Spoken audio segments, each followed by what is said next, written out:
Swadee Cup and welcome to Thaiger Today. Now a few more days of Chinese New Year to go. I am going to get my 150 bahts worth out of this t-shirt if it kills me. Now we'll start in Bangkok today where, well, it started at last week when Greenpeace jumped into the act saying that the pollution around Bangkok was caused by the coal-fired power plants out in the east in Rayong. Now after that the agricultural department said we're going to send up our cloud seeding planes and we'll make rain to push all the pollution down to the ground. Well, since then some bright sparks in the government have decided the actual cause is the traffic in Bangkok. Genius. Well, not only that, they've decided that they're going to make some long-term plans to fix the problem. In 5 years, they're going to change the petrol mix. And in 10 years' time, they're going to start an odds and evens mix for the traffic. As for now, they're not going to do anything. So let's go to today's other main news stories. The Immigration Bureau and the Interior Ministry have been instructed to speed up the implementation of a single platform online database of foreigners entering and leaving the kingdom.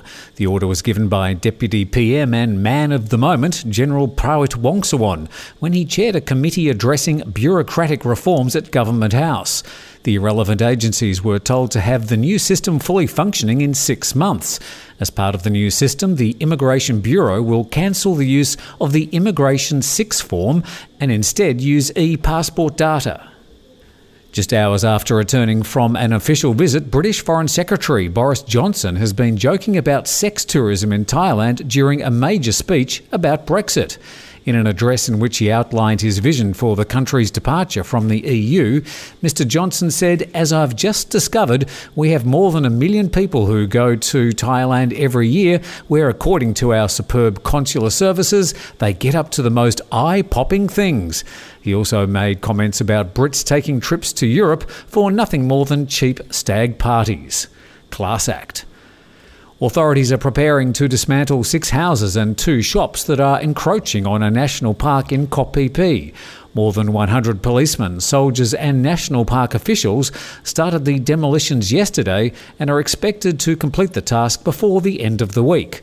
The government says they'll continue their crackdown on what they describe as widespread encroachment on the popular holiday island.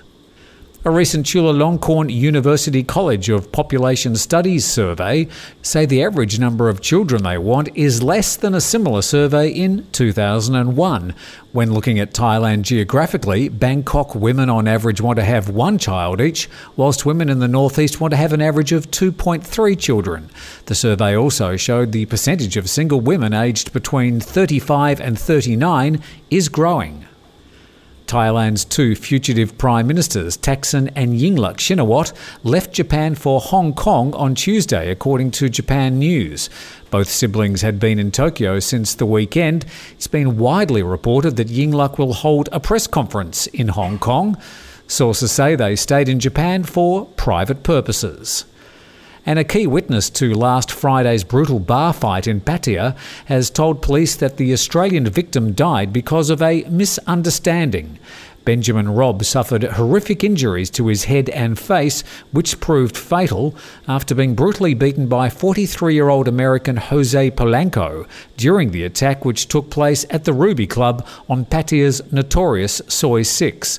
Earlier, it was reported that Mr Robb had been the aggressor in the lead-up to the incident, grabbing a waitress by her neck until her feet were off the ground and her face had turned blue. But a witness has told police Mr Robb was only joking when he grabbed the waitress and were, according to the witness, just playing around. Mr Polanco remains in jail. Well, that's all the main news stories from today. Firstly, just want to thank everybody very much for all the comments, both good and bad, about the Thaiger Today news. We'll keep on refining the product to make sure we're delivering exactly what you want. You didn't like the weather, so we flung the weather. We'll keep on refining the product. Thank you very much for joining us today. Thanks also to Thai Visa Property and the Thailand Yacht Show, which starts next Thursday, the 22nd of February. We'll be back again tomorrow. We'll see you then.